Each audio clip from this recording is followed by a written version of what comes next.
Bonjour et bienvenue à l'église La Rencontre. Hey, à La Rencontre, il y a une place pour toi. Oui, bien sûr. Et prendre une Bible, prendre un café et d'être prêt pour une prédication, on sait que cette prédication va toucher ton cœur. Absolument, je vous laisse pour regarder les prédications et soyez bénis. Bonjour à tous, je suis Titu.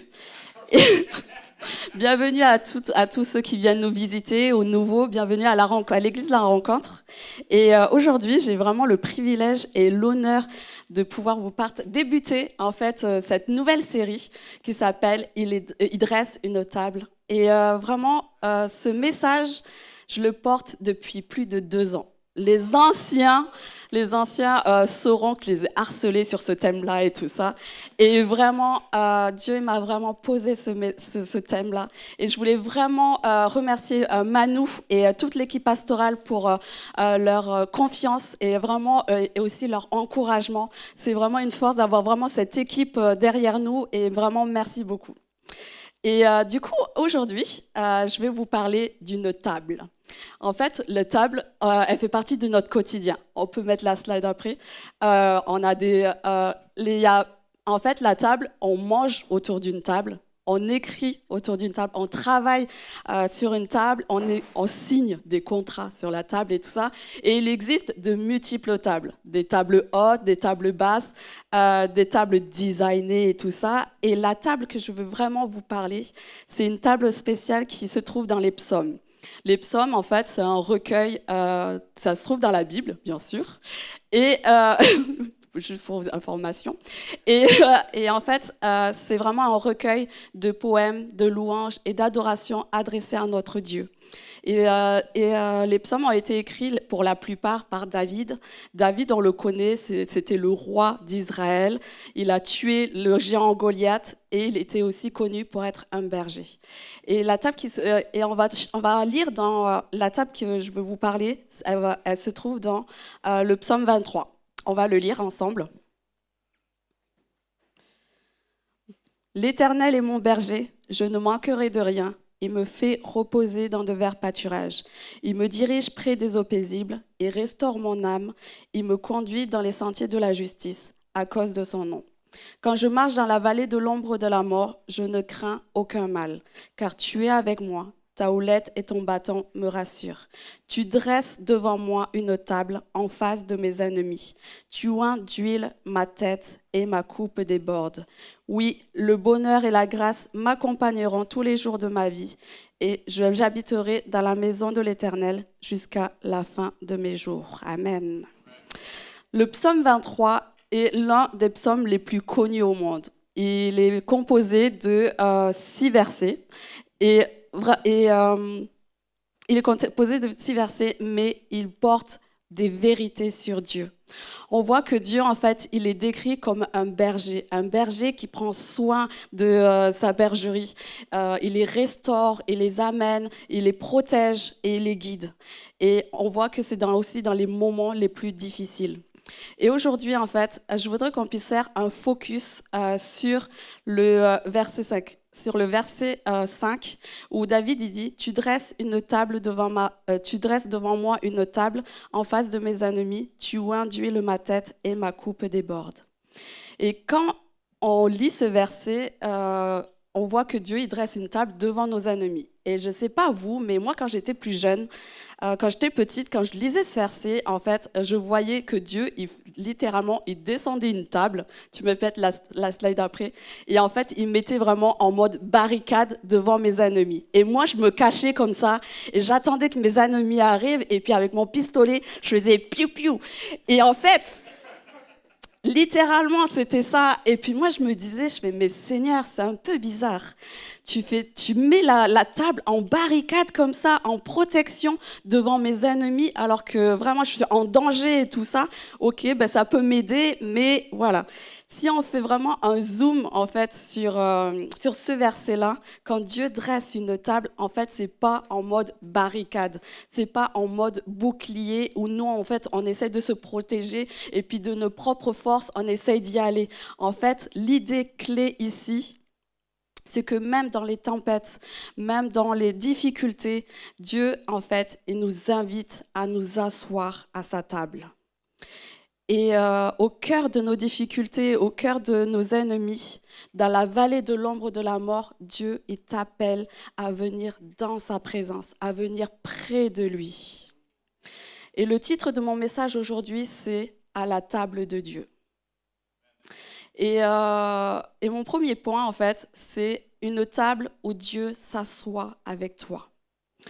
Et à la maison familiale, en fait, dans la véranda, on a une longue table.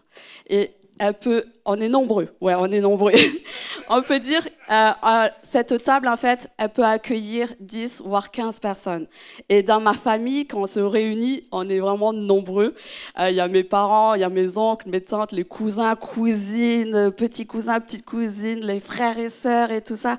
Il y a ma nièce aussi.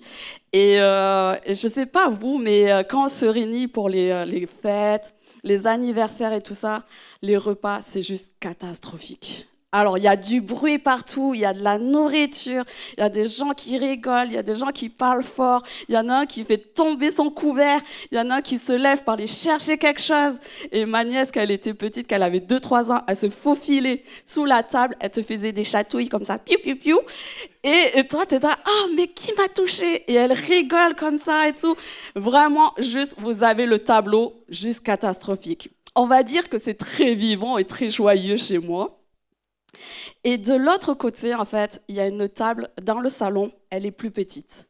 Et la dernière fois, je voyais mes parents en train de manger ensemble et on voyait que l'atmosphère, elle était complètement différente.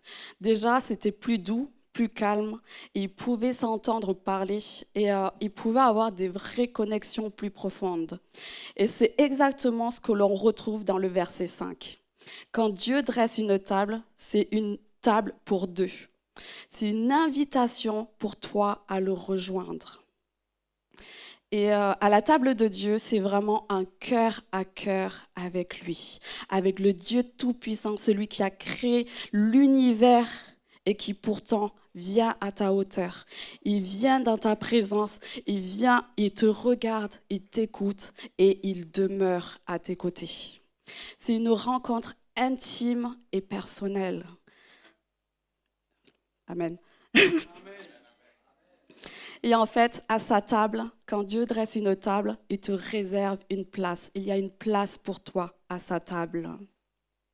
À la table de Dieu, il t'accueille tel que tu es. Dans son amour, dans sa douceur, dans sa tendresse, Dieu t'accueille tel que tu es. C'est une présence qui réconforte, c'est une paix que je ne peux vous décrire, mais il faut la sentir.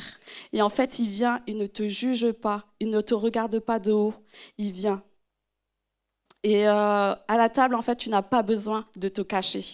À sa table, tu n'as pas besoin de faire des faux semblants, tu n'as pas besoin de porter des masques. À la table de Dieu, il t'accueille tel que tu es, avec tout ce que tu portes. À la table de Dieu, il connaît ton cœur. Et Dieu, en fait, il n'est pas insensible à ce que tu vis.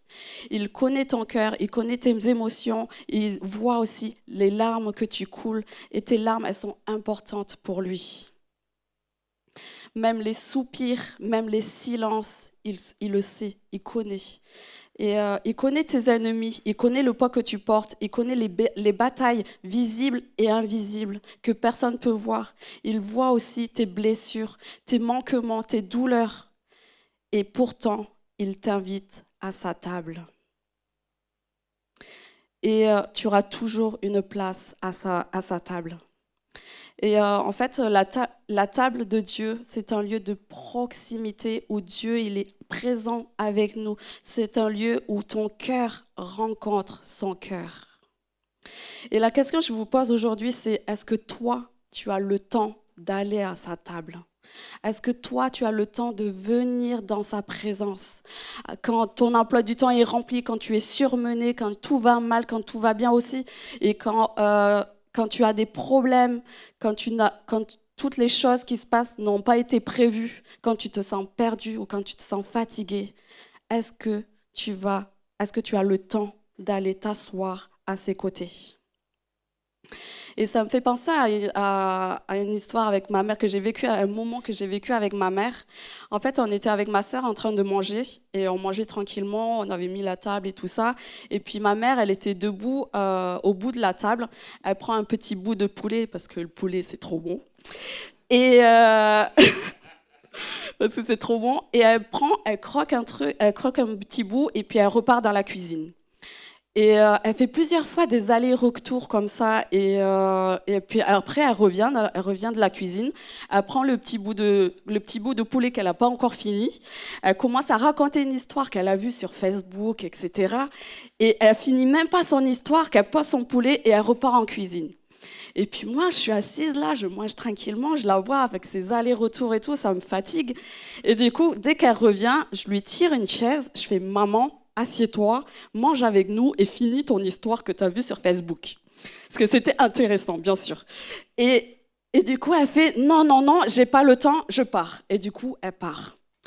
Et c'est vraiment ce moment-là, c'est vraiment pour vous dire que parfois, et si parfois notre relation avec Dieu ressemblait à un drive fast-food. Et si on prenait, je vais lire juste le verset du jour, je vais faire juste la prière du matin, hop, je vais au travail, j'ai pas le temps, etc. Il y a les enfants, la famille et tout. Et vraiment, et si notre relation avec Dieu était un fast-food? Et même peut-être que le dimanche, je vais le dimanche, j'adore Dieu, je écoute la prêche, et puis après je repars, j'essaye de tenir toute la semaine pour revenir le dimanche pour me recharger. Est-ce que c'est suffisant pour tenir toute une semaine? Ou inversement, parfois on se gave de télé, de Netflix, d'écran, d'Instagram et tout ça. En soi, ce n'est pas mauvais, mais le problème c'est quelle est la place que ça prend? Est-ce que ça prend la place de Dieu? Il y a tellement, en fait, on passe de temps dessus, tellement on consomme tout ça, qu'on n'a même plus le temps de venir à Dieu. Et pire encore, on est tellement gavé, on est tellement rempli de tout ça, que est-ce qu'on a encore la place pour ce que Dieu veut nous donner pour la journée? Et je voulais que tu saches que, en fait, la table de Dieu, c'est pas un fast-food, mais c'est un rendez-vous divin avec notre Dieu. À la table de Dieu, il y a vraiment tout ce que tu as besoin au quotidien, durant toute la journée, chaque moment de ta vie. Donc, viens te ressourcer, viens te reconnecter, viens être dans sa présence. Laisse-le te guider, laisse-le te guérir, laisse-le prendre soin de toi, mais surtout, laisse-le être ton hôte. Mon deuxième point, c'est une table où Dieu est ton hôte. Lorsque je préparais ce message, j'avais toujours cette question qui me trottait à la tête et j'avais envie de savoir en fait mes proches, qu'est-ce qu'ils en pensaient. Et voici la question que j'ai posée à mes proches. Imagine, Dieu t'invite à sa table. Comment serait cette table? Quelles seraient les décorations?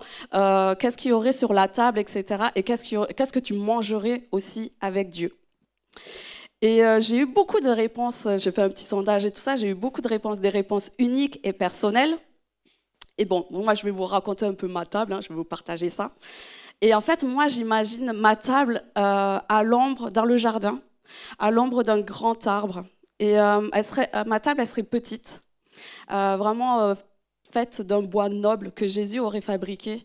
Et moi je serais assise et puis Dieu il sera à côté. Et puis sur la table, vraiment une atmosphère de très frais et très feuilleté et tout ça, avec des très fleuris, etc. Et sur la table, il y aurait des petites pétales de fleurs et tout ça. Et vraiment dans l'assiette, une grosse entrecôte avec un gratin dauphinois de Meet the Meat. Meet the Meat. Vraiment, si j'ai un restaurant à vous conseiller à Toulouse, allez à Meet the Meat. Et l'entrecôte à côté, c'est de la gnognotte. Vraiment, vraiment, vraiment. Moi, j'aime bien manger avec Dieu. Vraiment. Ok, pour revenir au sondage, parce que là, on voit. Pour revenir au sondage, j'ai vu qu'il y avait 2 catégories de personnes qui se distinguaient. La première catégorie, ben, les personnes, en fait, elles m'ont décrite des tables dignes du paradis. Il y a une personne qui m'a dit, ouais, il y a de l'or partout, la table en or, les murs en or, le sol en or, les couverts, tout en or. Ça sera vraiment trop bien, ça va briller et tout.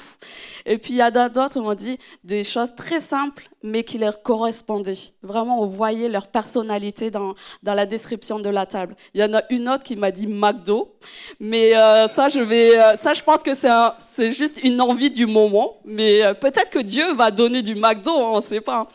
On ne sait pas. Et il y a d'autres personnes qui m'ont décrit vraiment, il y avait des fleurs, du vin, des fruits, etc. Donc vraiment des tables dignes du paradis. C'était très beau à voir. Et la seconde catégorie, c'est celle qui m'a le plus interpellée. En fait, ces personnes, elles m'ont répondu elles se sont placées à la place de l'hôte. Elles se sont placées à la place de l'invité. Ah, mais moi, je serai debout, je servirai Dieu comme ça, je lui ferai ma meilleure tarte et tout, et je placerai la nappe comme ça, Dieu, il sera là, et moi, je serai là et tout. Et en fait, je me suis posé la question, quand j'ai relu toutes les réponses, je me suis dit, mais je crois qu'elle n'a pas lu ma question, ou peut-être qu'elle a pas, ils n'ont pas bien compris ma question. Du coup, j'ai dû reformuler. Je fais non, en fait, c'est Dieu qui t'invite. Toi, tu as juste à t'asseoir sur la table. Et ça révèle en fait quelque chose de très important, c'est que parfois, on a du mal à recevoir de Dieu. On préfère servir à la place de s'arrêter. On préfère faire plutôt que de recevoir. On préfère agir seul plutôt que de dépendre de Dieu. Et j'ai un ami à l'église, avant il était partout. Vraiment, caméra, vidéo, lumière, sono, musique, instruments de musique, etc. Il était vraiment partout. Et les dimanches, il allait de droite à gauche, il était tout le temps en mouvement, il s'arrêtait jamais. Et au fond de moi, quand je voyais qu'il avait quelque chose qui clochait. Je voyais en fait qu'il n'avait plus le temps. Il n'avait plus le temps de s'arrêter pour adorer Dieu. Il n'avait plus le temps pour lire la Bible. Il n'avait plus le temps pour entendre la parole de Dieu. Et au fond de moi, je voyais en fait qu'il était épuisé et vidé. Et je veux dire un truc, c'est qu'on peut en fait être actif pour Dieu, mais en même temps, on peut être loin de sa présence. Et c'est vrai et ça montre en fait qu'il y a une différence entre la pensée humaine et la pensée de Dieu. Le monde dit « active-toi encore plus », Dieu il dit « repose-toi en moi ». Le monde dit « gère seul les choses », Dieu il dit « laisse-moi combattre pour toi ». Le monde dit « sois fort », Dieu il dit « viens, je te fortifie ». À la table de Dieu, il y a tellement plus pour toi. À la table de Dieu, il te dit, assieds-toi, reste avec moi, je suis là. Et la question c'est, est-ce que tu veux laisser Dieu te servir ou est-ce que tu veux toujours garder le contrôle? C'est un peu comme dans les films de boxe. Moi, j'aime bien les films d'action. C'est un peu comme les films de boxe dans Rocky 1, 2, 3, etc. Et en fait, imaginons un ring de boxe. Et puis toi, tu es là en train de te battre contre ton adversaire. Tu te bats, tu prends des coups. Tu as mal, tu es fatigué. Tu as juste hâte que la cloche elle sonne pour pouvoir te reposer. Hop, il y a la cloche qui sonne et puis toi, tu t'assois dans ton coin, tu essaies d'essuyer le sang qui a coulé, tu essaies de boire un peu, tu essaies de te reposer, etc. Hop, la cloche, elle sonne et hop, tu repars par tes propres forces. Mais ici, Dieu, il te dit, et si Dieu, il te disait de faire une pause. Dans Psaume 46, 10, il dit « Arrêtez, sachez que je suis Dieu ». Et je ne sais pas si vous avez remarqué, mais dans les psaumes, parfois, il y a le mot « pause » entre certains versets. Et il y a aussi le mot « Sélah ». Et en fait, le mot « Sélah », ça veut dire « pause devant Dieu ». Et ces pauses, en fait, elles sont très importantes. Elles sont précieuses. En fait, elles indiquent qu'après un temps de louange, après un temps de prière, après un temps intense, un temps d'activité, pose devant Dieu. Il est important de revenir à Dieu. Il est important de revenir à sa table pour qu'il puisse vraiment nous ressourcer auprès de lui. Parce que pendant que toi, tu te reposes, lui, il combat pour toi. Dans Exode 14, 14, il est écrit « L'Éternel combattra pour vous et vous, vous demeurerez tranquille. Ton rôle, ce n'est pas de tout porter. Ton rôle, ce n'est pas de tout gérer. Mais c'est lui qui combat pour toi. Ton rôle, c'est de venir à sa table et d'y demeurer. » Est-ce que tu veux toujours garder le contrôle ou laisser Dieu être ton hôte? Dieu te sert, Dieu te ressource. Et Dieu, en fait, à la table de Dieu, Dieu, il veut te guérir. Mon troisième point, c'est que à la table de Dieu, Dieu te guérit. Le psaume 23, David nous décrit les caractéristiques d'un bon berger. On peut voir que le bon berger, il pourvoit aux brebis. Il les amène vers les verts pâturages pour qu'elles puissent manger, pour qu'elles puissent boire. Il prend soin d'elles, il est à côté d'elles. Et le berger aussi, il est là aussi pour les guider, pour les mener sur le bon chemin. Parce que quand une brebis n'a pas de berger, elle est perdue. Et elle se met aussi en danger. Elle a besoin de la houlette et du bâton pour que le berger puisse les ramener sur le droit chemin. Et ce verset, c'est vraiment quelque chose de fort derrière. C'est que le berger, en fait, je ne sais pas si vous regardez les documentaires animaliers. Et moi, j'aime regarder sur les brebis et sur les bergers. Parce qu'on voit que les brebis, quand elles se chamaillent entre elles, je caricature, parce que c'est nous, en fait, les brebis. Et quand les brebis, elles se chamaillent entre elles, et aussi quand elles combattent contre un ennemi, elles utilisent souvent leur tête pour se battre. Et quand elles se battent, elles se blessent souvent à la tête. Elles saignent, elles ont mal, etc. Et en fait, ici, c'est que le berger, en fait, quand le psaume, il dit « Tu oins d'huile ma tête et ma coupe déborde », le berger, en fait, il ne rejette pas la brebis. Le berger, il ne la repousse pas. Le berger ne l'abandonne pas quand elle est blessée. Au contraire, le berger s'approche d'elle. Le berger la prend et prend l'huile et verse l'huile sur sa tête pour pouvoir guérir de ses blessures. Il l'applique sur ses blessures et il la guérit. Et cette image aujourd'hui, elle est pour toi. Parce que peut-être que tu as des blessures. Peut-être que tu as été rejeté, peut-être que tu as mal dans ton cœur, tu as des blessures et que ton cœur est brisé. Mais sache que Dieu, il est là près de toi.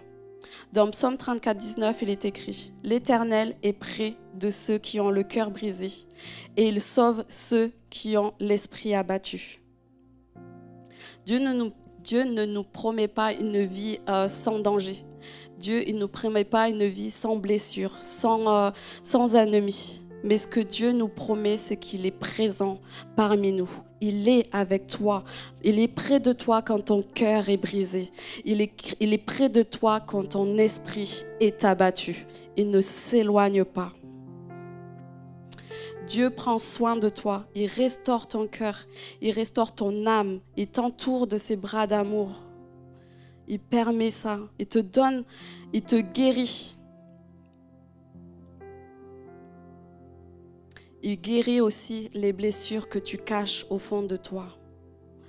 Et Dieu, en fait, il ne restaure pas à moitié. Il restaure totalement et te donne encore plus. Que ma coupe déborde et elle déborde en abondance. Et quand j'étais petite, mes parents, en fait, ils se disputaient beaucoup. Et c'était pas des simples querelles. C'était vraiment des disputes très violentes avec des cris, des pleurs, des objets qui sont lancés et des objets brisés. Et dans mon cœur de petite fille, je ne comprenais pas. J'étais blessée, je voyais mes parents se disputer et j'étais très très sensible. Et puis souvent, le mot divorce était prononcé comme une menace. Et un jour, il y a eu la dispute de trop. Mon père a prononcé ces mots, « J'en ai marre, je pars ». Et en fait, il est monté dans sa chambre pour faire sa valise. Alors que nous, dans l'incompréhension, ma mère était silencieuse à nos côtés. On était en pleurs et alors que ma mère, elle était silencieuse, elle était près de nous comme si en fait elle voulait nous protéger, comme si elle voulait empêcher mon père de nous prendre avec lui. Et alors que j'essuyais une énième fois mes larmes, quand je rouvre mes yeux, ma mère, elle avait disparu de mon champ de vision. Et là, je me précipite vers les escaliers. Je commence à monter les marches de l'escalier. Et en fait, plus je marche et plus je m'imagine le pire. Et j'arrive à peu près au milieu de l'escalier et puis je vois la porte de la chambre de mes parents entrouverte. Par terre, je vois la valise de mon père avec ses vêtements. Rempli de vêtements de mon père et j'essaie de chercher mes parents, etc. Et là, je me fige parce que je vois une scène qui a marqué profondément mon cœur de petite fille. Et je me souviens encore des images, des couleurs. Et en fait, je vois mes parents à genoux, main dans la main, en train de prier, en train d'invoquer le nom de Jésus. Et cette image, elle me marque parce que je comprends et je vois que même dans le chaos, même dans la douleur et même au bord de la rupture, ils ont fait le choix d'invoquer le nom de Dieu. Et aujourd'hui, je ne sais pas ce que tu traverses. Aujourd'hui, je ne connais pas ton histoire. Je ne connais pas les ennemis que tu as en face de toi. Mais peut-être que tu traverses une perte, peut-être que tu traverses un deuil, peut-être que tu as été trahi, abandonné ou rejeté. Peut-être que tu vis un amour brisé qui a brisé complètement ton cœur. Peut-être que tu as été dévalorisé, écrasé par des pensées négatives. Peut-être en fait que tu luttes dans le silence par la dépression, une addiction ou même la solitude, ou même pire, tu luttes contre des pensées suicidaires. Je veux te dire qu'aujourd'hui, au milieu de tes ennemis, Dieu dresse une table. Il y a encore de l'espoir, il n'est jamais trop tard pour venir à la table de Dieu. Amen. Et plus concrètement, il y a aussi cette question-là de « Ok, mais comment je viens à la table de Dieu ?» On a besoin d'être pratico-pratique, les gars, c'est bon? Vous êtes prêts? Donc, comment venir à la table de Dieu? Comment venir dans sa présence? C'est par des temps personnels, c'est venir dans la prière. Et il y a aussi l'adoration. Il y a un psaume qui dit que Dieu habite dans les louanges de son peuple. Vous venez, vous invoquez sa présence. Il y a aussi la prière du Notre Père qui est importante aussi. Et tu peux contempler la nature, contempler sa création. Dieu reflète sa gloire et c'est très beau. Il y a aussi les temps de silence. Les temps de silence où Dieu peut nous parler. Les temps de pause. Et Olivier nous partageait un petit témoignage qu'il a vécu dans la semaine. Il disait qu'il avait une tension dans son équipe au travail, alors qu'il voulait se mettre en colère, alors qu'il voulait répondre. Il a fait pause. Il est parti dans la présence de Dieu. Et ça a complètement changé sa mentalité, sa façon de penser. Et après, il est retourné discuter avec son collègue. Il était plus en paix. Il avait invoqué la présence de Dieu. Il est parti à la table de Dieu alors que c'était difficile pour lui. Et il faut aussi être conscient en permanence que Dieu est près de nous, que Dieu dresse sa table avec nous. Il y a aussi des temps collectifs, les temps à l'église ensemble, où on peut adorer Dieu, discuter, écouter la parole, lire la Bible aussi ensemble. Et à l'église, on a mis aussi en place des hommes, des groupes de maisons où on peut se battre avec vous. Il y a Fight Club, il y a le homme pour la prière. Priez les uns pour les autres. Là où il y a 2 ou 3 personnes sont réunies en mon nom, je suis au milieu d'eux. Il y a tellement d'autres moyens de venir à la table de Dieu. Vous pouvez aller voir des pasteurs, discuter avec des responsables, aller à l'accueil. Et Dieu, en fait, Dieu, il vous accueille. Il y a tellement de belles choses qui se trouvent à la table de Dieu. Dieu, il nous envoie une invitation. Est-ce qu'aujourd'hui, tu vas t'approcher de cette table? Amen. À la table de Dieu, ce n'est pas une simple table. À la table de Dieu, c'est une invitation sincère pour celui qui est fatigué et chargé. À la table de Dieu, c'est une invitation pour celui qui est brisé, qui est abattu. C'est une invitation pour la table de Dieu. Il y a une place pour toi. Parce que Jésus, il est mort à la croix pour que tu puisses avoir une place gratuitement auprès de Dieu, à la table de Dieu.